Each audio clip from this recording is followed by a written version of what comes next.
Ilagay natin ang sibuyas.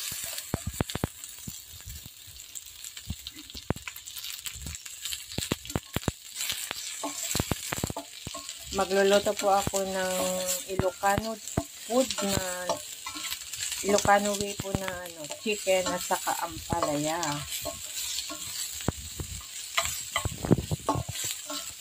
Okay. Konti lang yung oil na linagay ko kasi bisa-bisa lang naman ito, guys.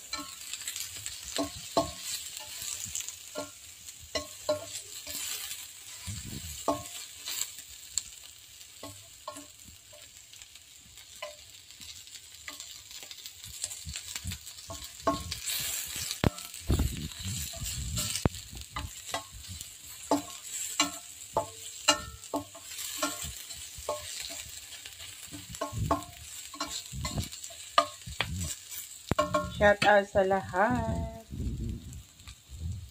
Ganyan. Lagyan na natin ang chicken. Isama natin ang chicken.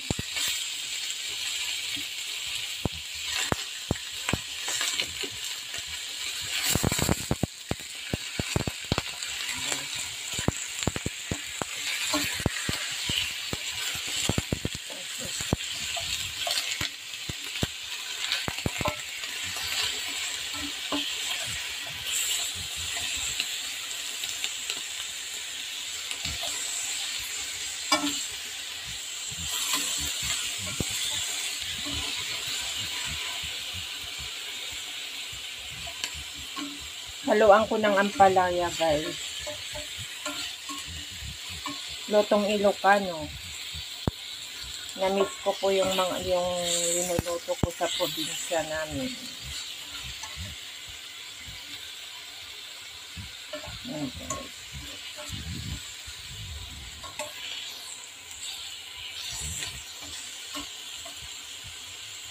So, ayan. Tatakpan lang natin, guys, para maluto siya ng konti bago natin tubigan. Lalagyan ng patis.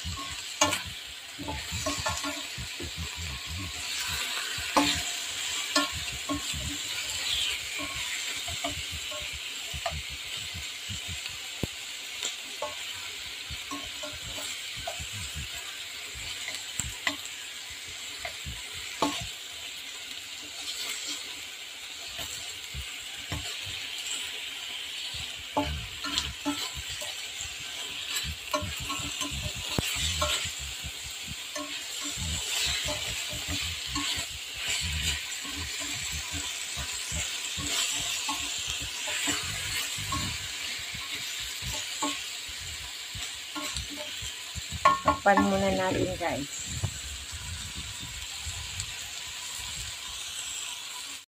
So, ayan, guys. Diba, tinanggal ko na yung takip at na natin at lalagyan na natin ng tubig na mangpalambot sa kanya, na mangluto sa kanya. Yan, guys. Yan na yung kinalabasan niya na nag-water-waterly na. Tapos linagyan ko ng black peppers kanina at saka yung konting patis. So, ayan, guys. So, lagyan na natin ng tubig para mapalambot na natin, mapakulan, saka natin ilagay yung ampalaya pag maluto na siya na malambot na, guys. So, ayan, lalagyan ko ng tubig na mangluto sa kanya yan. Ayan. Guys, tapos yan, pakulan na lang natin na palambutin, yan po yun.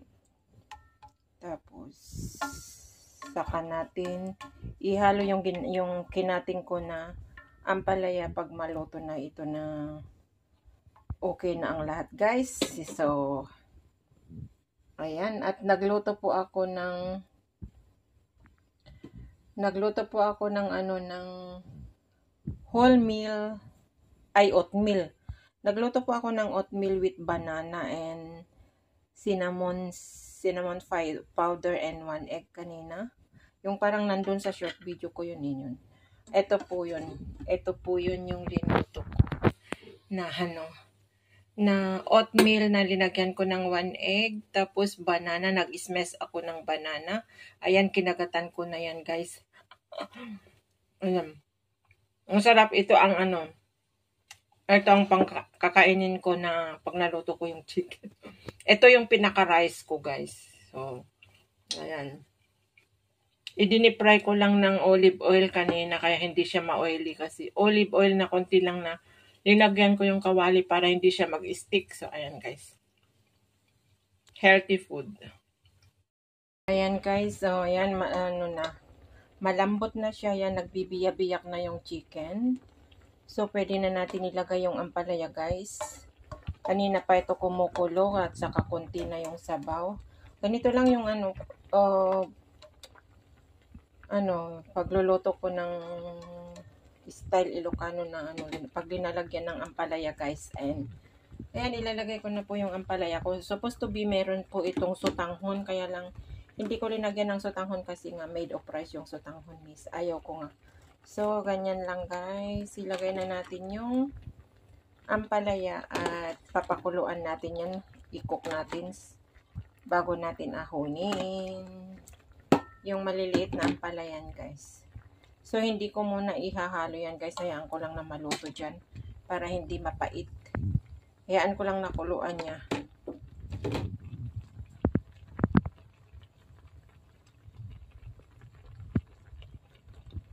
Hayaan ko lang nakuluan niya dyan at tatakpan ko muna guys para maluto yung sa ibabaw. Ayan siya. Ay paluluto na guys. Yan, dinanggal ko na yung takip na naman at ihalo na natin. At titikman na natin kung tama na yung lasa niya guys. Kasi konti lang yung linagay ko na patis niya. Patis po ang linagay ko ng pampalasa niya guys. At black pepper. Ayan, yan nga yung sabi ko guys. Supposed to be meron po siya sana sutanghon nito guys. Pero hindi ko linagyan ng sutanghon kasi made of rice din yung sutanghon. So, ikakain ko lang ito guys sa ginawa ko na oatmeal na ipinakita ko kanina guys. So, ayan, malambot na siya guys. Nagbibiyak-biyak na yung chicken. Bibiyak-biyak na yung chicken dyan. Yan, at yummy. Lutong Ilocano po ito guys. Hindi ko alam kung nag-uulam kayo ng ganito na luto. So, ngayon titikman ko po yung sabaw niya.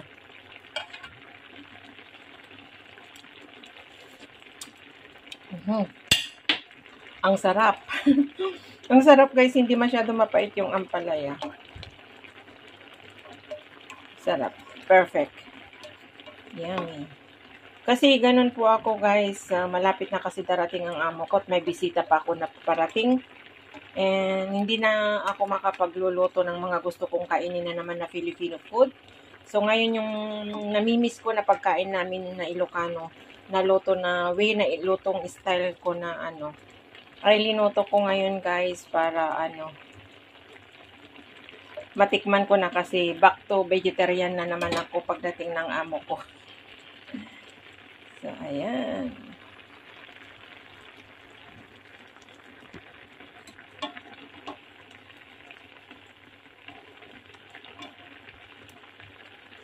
Yummy.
So, ayan guys, luto na yan guys. Pwede na natin ahuyin o patayin dun sa yung fire niya guys. So, ayan, let's eat na guys.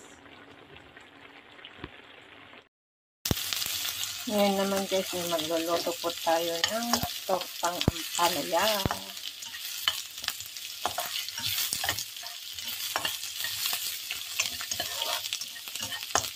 Ito naman guys ay way ko na pagluluto ng tortang ampalaya para sa aking lunch for today guys.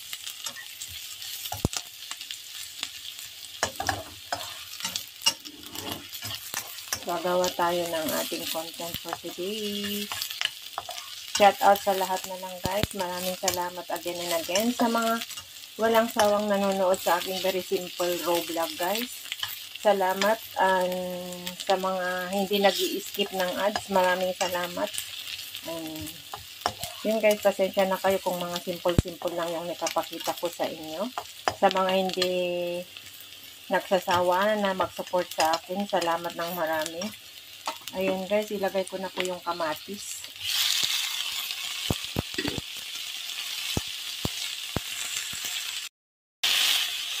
Ayan. Sana natin guys, ilagay ko na yung blayanas. Nakalimutan ko na i-press yung on yung video ko. Buti na lang nakita ko. Ayan.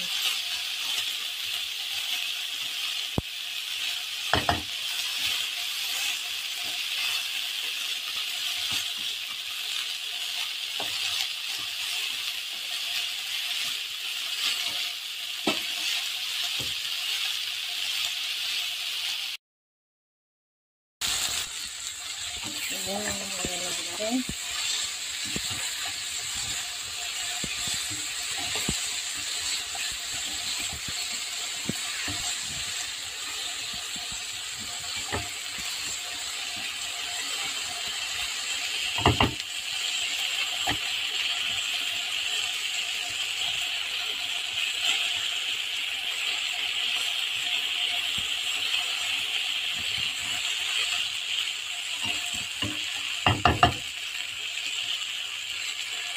Lagay na natin yung ampalaya guys.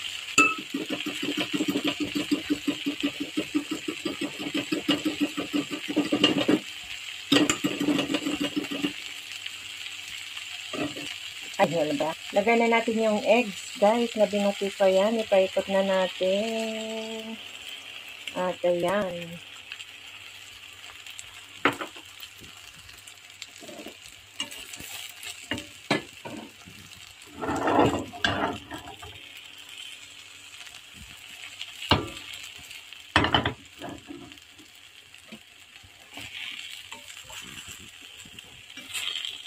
Okay, ibaliktad na natin. Hindi na natin ibaliktad.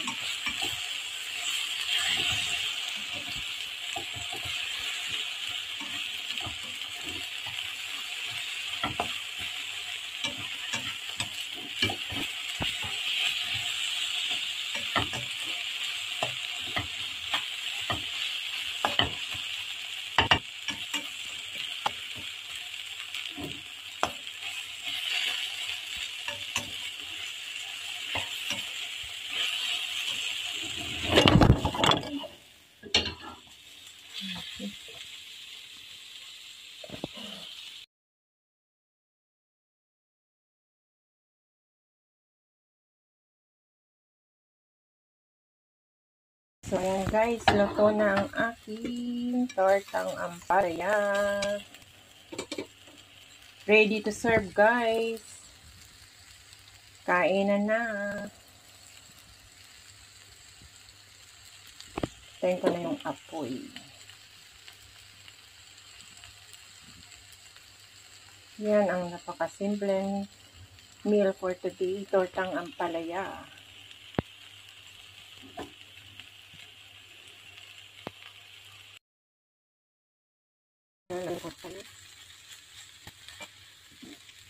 Lagyan natin doon sa plate.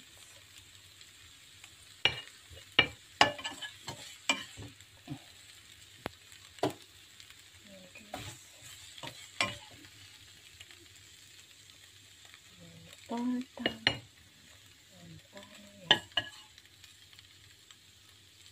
Hmm.